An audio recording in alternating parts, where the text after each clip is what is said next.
Graça e paz. Esta é a última parte do nosso estudo bíblico devocional na primeira carta de João. Hoje estudaremos os versículos 13 a 21 do capítulo 5. Leiamos 1 João 5, 13 a 21. Estas coisas vos escrevi para que saibais que tendes a vida eterna e para que creiais no nome do Filho de Deus. E esta é a confiança que temos nele, que se pedirmos alguma coisa segundo a sua vontade, ele nos ouve. E, se sabemos que nos ouve em tudo o que pedimos, sabemos que alcançamos as petições que lhe fizemos. Se alguém vir seu irmão cometer pecado que não é para a morte, orará, e Deus dará vida àqueles que não pecarem para a morte. Há pecado para a morte, e por esse não digo que ore. Toda iniquidade é pecado, e há pecado que não é para a morte. Sabemos que todo aquele que é nascido de Deus não vive pecando, mas o que de Deus é gerado conserva-se a si mesmo e o maligno não lhe toca. Sabemos que somos de Deus e que todo o mundo está no maligno. E sabemos que já o Filho de Deus é vindo e nos deu entendimento para conhecermos o que é verdadeiro. E no que é verdadeiro estamos, isto é, em seu Filho Jesus Cristo. Este é o verdadeiro Deus e a vida eterna. Filhinhos, guardai-vos dos ídolos. Amém. Os 9 últimos versículos da primeira carta de João constituem o seu epílogo. O epílogo tem 2 funções: resumir o corpo principal da carta e motivar os leitores a aplicar o que leram. João indicou diversas maneiras específicas pelas quais a comunidade de crentes podia agir de acordo com o que ele tinha escrito. Novamente diz o versículo 13: Estas coisas vos escrevi para que saibais que tendes a vida eterna e para que creiais no nome do Filho de Deus. Somente aqueles que creem na divindade do Filho de Deus podem absorver e aplicar o que João escreveu nesta carta. Acima de tudo, João queria que os seus leitores não tivessem mais dúvidas sobre a sua fé, mas que soubessem que tinha a vida eterna. A carta, escrita aos crentes que tinham se desestabilizado na sua fé devido aos falsos ensinadores, os encorajava a continuar na fé e afirmava que eles tinham a vida eterna. João queria que os seus leitores soubessem, com toda certeza, que tinham a vida eterna. Eles podiam basear a sua certeza na promessa de Deus de que Ele tinha lhes dado a vida eterna por meio do seu Filho. Versículos 14 e 15. E esta é a confiança que temos nele, que se pedirmos alguma coisa segundo a sua vontade, ele nos ouve. E se sabemos que nos ouve em tudo o que pedimos, sabemos que alcançamos as petições que lhe fizemos. Os crentes também podem ter a confiança de que Deus ouve as suas orações. Confiança significa ousadia ou liberdade em relação a Cristo. Hebreus 4,16 diz: Portanto, acheguemo-nos com toda a confiança ao trono da graça, para que recebamos misericórdia e encontremos o poder que nos socorre no momento da necessidade. Eles serão atendidos sempre que pedirem alguma coisa segundo a sua vontade. João 15,16 diz: Não fostes vós que me escolhestes, ao contrário, eu vos escolhi a vós e vos designei para irdes e dardes fruto, e fruto que permaneça. Sendo assim, seja o que for que pedirdes ao Pai em meu nome, ele o concederá a vós. Então, como os crentes podem orar desta maneira? Como eles podem saber qual é a vontade de Deus? Isto acontece como parte do seu crescimento no seu relacionamento com Jesus Cristo. Quando as pessoas decidem alinhar a sua vontade à vontade de Deus, o Espírito Santo que está nelas as ensina a compreender a vontade de Deus mais plenamente. O Espírito Santo revela a vontade de Deus conforme ela é ensinada na Bíblia. O Espírito Santo, por sua vez, as ajuda a orar de acordo com a vontade de Deus. Romanos 8,26 diz: Do mesmo modo, o Espírito nos auxilia em nossa fraqueza, porque não sabemos como orar. No entanto, o próprio Espírito intercede por nós com gemidos impossíveis de serem expressos por meio de palavras. Versículo 27. E aquele que sonda os corações conhece perfeitamente qual é a intenção do Espírito, porquanto o Espírito suplica pelos santos em conformidade com a vontade de Deus. O próprio Jesus foi um modelo disto. Ele ensinou seus seguidores a orarem para que a vontade de Deus se cumprisse na terra, Mateus 6:10. E ele escolheu a vontade de Deus sobre a sua própria vontade ao aceitar o cálice amargo, a morte na cruz, Mateus 26, 39-42. Entretanto, quando se comunicam com Deus, os crentes não pedem o que querem ou pensam que precisam. Em vez disto, eles conversam com Deus sobre o que Ele quer para eles. Quando alinhamos as nossas orações à vontade de Deus, Ele nos ouve em tudo o que pedimos, e como sabemos que Ele ouve as nossas orações, podemos estar certos de que Ele nos dará uma resposta definitiva. Orar de acordo com a vontade de Deus é a chave para alcançar as petições que lhe fazemos. Os crentes não devem pensar que podem conseguir qualquer coisa que desejarem para seu próprio benefício.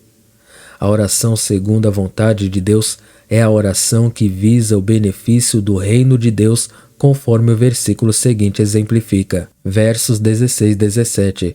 Se alguém vir seu irmão cometer pecado que não é para a morte, orará, e Deus dará vida àqueles que não pecarem para a morte.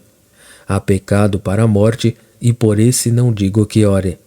Toda iniquidade é pecado, e há pecado que não é para a morte. Este exemplo descreve o tipo de petição que Deus irá atender. Por terem sido convocados a amar uns aos outros, o resultado é que os crentes devem se preocupar o suficiente para interceder diante de Deus em oração se virem seu irmão cometer pecado que não é para a morte. A oração intercessória forma uma parte vital da comunhão da igreja. As orações fiéis dos crentes na igreja podem ajudar a restaurar o cristão rebelde ou aquele que voltou aos velhos hábitos. As suas orações podem contribuir para a convicção que o Espírito Santo transmite à vida de uma pessoa, como também restaurar aqueles que estão desgarrados a uma vida cristã saudável e íntegra. Surge então a questão: qual é a diferença entre o pecado que não é para a morte e o pecado que é para a morte? Aparentemente, os leitores de João compreendiam a diferença, uma vez que João não detalha mais o assunto. 3 teorias foram apresentadas sobre como interpretar estas palavras. Primeiro, um pecado específico. Na lei mosaica, alguns pecados eram puníveis com a morte. Outros exigiam um sacrifício para o arrependimento e a restauração. Veja Levíticos 20 e Números 18-22. Este versículo, portanto, poderia se aplicar a um pecado específico punível com a morte. Esta interpretação leva a uma diferenciação ensinada na Igreja Católica Romana entre os pecados mortais, os 7 pecados que levam à morte, e os veniais, os pecados que são perdoáveis. O Novo Testamento registra exemplos de pecados que causaram a morte a membros da igreja que os cometeram. Por exemplo, Atos capítulo 5, versículos 1-11, onde fala de Ananias e Safira. 1 Coríntios 5:5 diz: entreguem esse homem a Satanás, para que a carne dessa pessoa seja destruída, mas seu espírito seja salvo no dia do Senhor. 1 Coríntios 11:30, por essa razão, há entre vós muitos fracos e doentes, e vários que já dormem. 1 Timóteo 1:20, entre esses estão Emineu e Alexandre, os quais entreguei a Satanás, para que aprendam a não blasfemar. E Apocalipse 2:23, matarei os perseguidores dessa mulher, e todas as igrejas saberão que eu sou aquele que sonda mentes e corações, e, portanto, retribuirei a cada um de vós de acordo com as vossas obras. Mas João não se referia à morte física tanto quanto ao pecado que leva à condenação espiritual.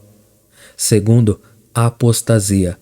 Alguns interpretaram estas palavras como indicando cristãos que rejeitaram a Cristo e se afastaram da fé. O seu pecado de apostasia levará à sua ruína espiritual. Há 2 versões para este argumento. Alguns acreditam que os cristãos podem se afastar da fé e que esta fé é uma oração por eles, à medida que começam a vagar antes que se afastem demais. Outros interpretam isto como uma situação hipotética.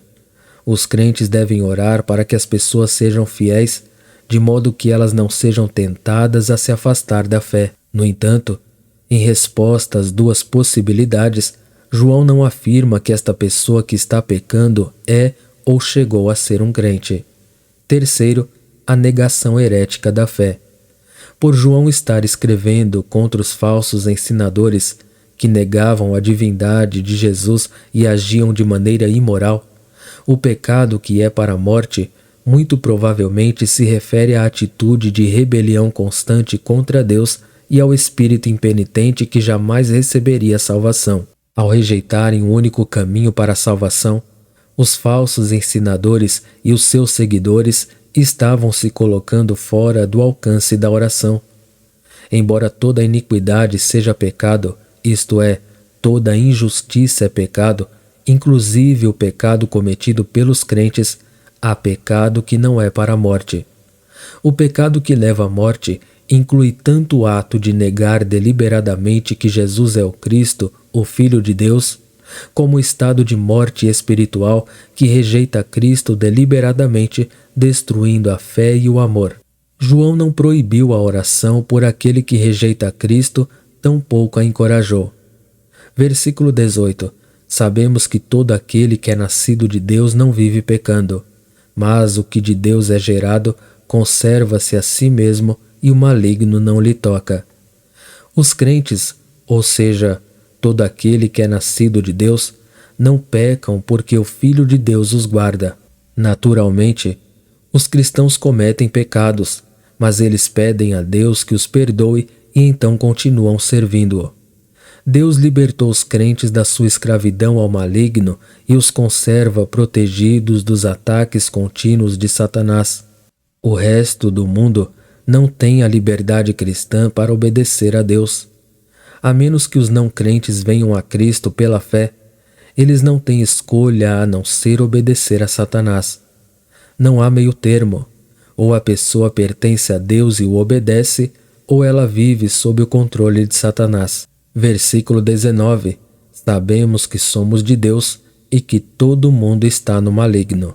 Os crentes podem saber a sua posição com Deus e na eternidade.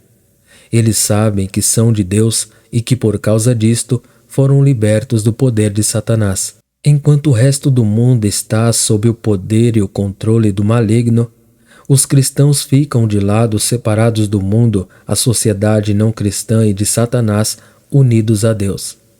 Mesmo aqueles que o mundo considera sábios, grandiosos e respeitáveis estão sob o domínio de Satanás.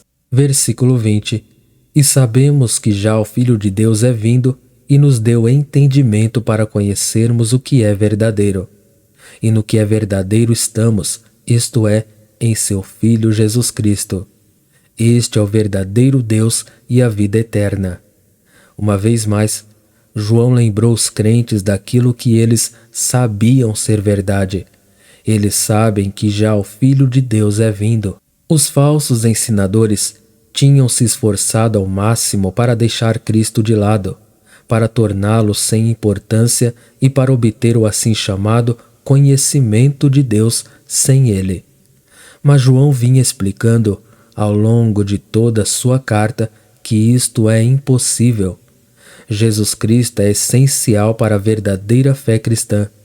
Jesus veio à terra, retornou ao céu e agora está presente por meio do seu Espírito Santo. O objetivo do Filho em vir à terra foi revelar Deus Pai e capacitar os crentes a conhecê-lo através da experiência pessoal. João 17:3. E a vida eterna é esta, que te conheçam a ti, o único Deus verdadeiro, e a Jesus Cristo a quem enviaste. O Espírito Santo deu entendimento aos crentes para que conheçam o verdadeiro Deus. Assim como o Espírito Santo ensina os crentes a respeito de Cristo e aponta para Ele, também o Filho ensina a respeito do Pai e aponta para Ele. Estar em Deus é estar em seu Filho Jesus Cristo, pois, quando os crentes estão unidos ao Filho, eles também estão unidos ao Pai. João 17:21, para que todos sejam um, Pai, como tu estás em mim e eu em ti. Que eles também estejam em nós, para que o mundo creia que tu me enviaste. Versículo 22. Eu lhes tenho transferido a glória que me tens dado, para que sejam um como nós o somos. Versículo 23. Eu neles e tu em mim, a fim de que sejam aperfeiçoados na unidade, para que o mundo conheça que tu me enviaste e os amaste, como também amaste a mim. Versículo 24. Pai, eu desejo que os que me deste estejam comigo onde eu estou e contemplem a minha glória, a glória que me outorgaste porque me amaste antes da criação do mundo. A afirmação, este é o verdadeiro Deus, refere-se a Cristo. O Pai é a fonte da vida eterna, e Jesus Cristo revela esta vida de modo que ele também é a vida eterna. João capítulo 1, versículo 4. Nele estava a vida, e a vida era a luz dos homens. João 14:6. Assegurou-lhes Jesus: Eu sou o caminho, a verdade e a vida. Ninguém vem ao Pai senão por mim. Somente através da morte e ressurreição de Jesus Cristo é que a vida eterna se tornou disponível para a humanidade. Versículo 21. Filhinhos, guardai-vos dos ídolos. Amém. A carta é concluída com uma afetuosa advertência final. Dado o contexto desta carta, a expressão os ídolos provavelmente seja uma referência aos falsos ensinos que apresentam falsas informações e imagens de Jesus Cristo. O lugar de Deus pode ser tomado por substitutos da fé verdadeira. Qualquer coisa que roube de Cristo a sua plena divindade e humanidade, qualquer ideia humana que afirme ter mais autoridade do que a Bíblia, qualquer lealdade que substitua Deus no centro da nossa vida. João estava dizendo abertamente que seguir os falsos ensinadores seria equivalente a afastar-se de Deus. O resultado seria o mesmo. Nesta carta, João apresentou uma imagem clara de Cristo. O que os cristãos pensam a respeito de Jesus Cristo é essencial para os seus ensinos, as suas pregações e a sua vida. Jesus é o Deus homem. Ele é ao mesmo tempo completamente Deus e completamente humano. Ele veio à Terra para morrer em nosso lugar, pelos nossos pecados. Por meio da fé em Cristo, os crentes recebem a vida eterna e o poder de fazer a sua vontade. Cada pessoa precisa decidir que resposta dará à pergunta mais importante da vida: quem é Jesus Cristo? Amém? Deus abençoe a todos, espero que o estudo tenha edificado a todos vocês. Inscreva-se no canal, ative o sino, curta e compartilhe o vídeo.